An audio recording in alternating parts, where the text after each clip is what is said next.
loves you right there. That's nice. Hi. Hi.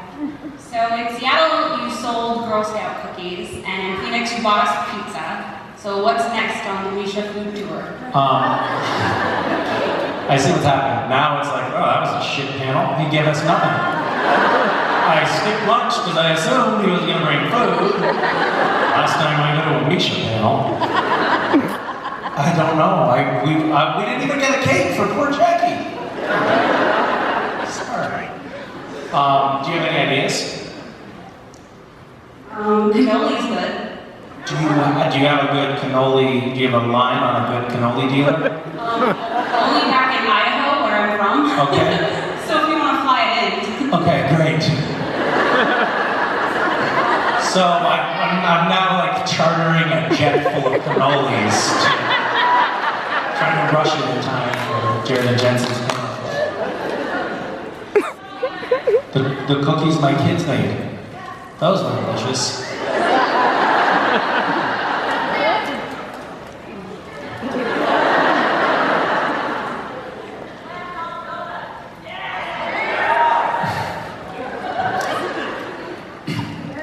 I've done some episodes of this show that we call in our house and on the internet Cooking Fast and Fresh with West.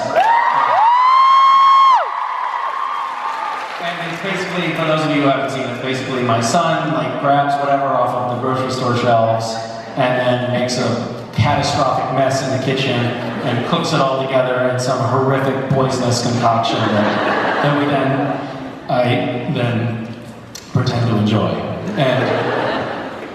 And it looks very fun, and we edit out all the parts of the video where I'm like, stop it, you shit, and everybody looks like, oh my god, you're the best dad ever! I'm totally gonna do this with my kids. And you know, people always do that. People always was like, oh my god, I'm gonna totally do this with my kids.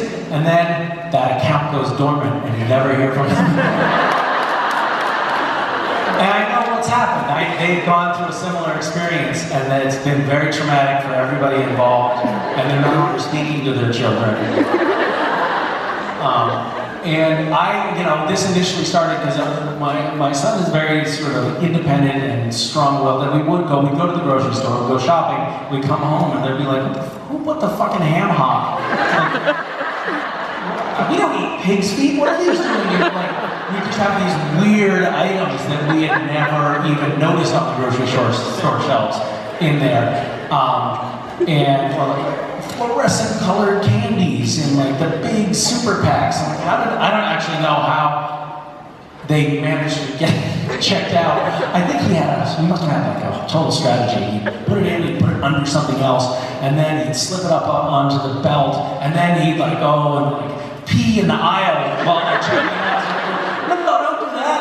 And then we'd wind up in a bag and we'd get home and we're like, who the hell got 15 pounds of Swedish fish? So we do these things, and this really was, he sort of started it, and we basically, like the first one, we were just basically filming what was already happening in our house.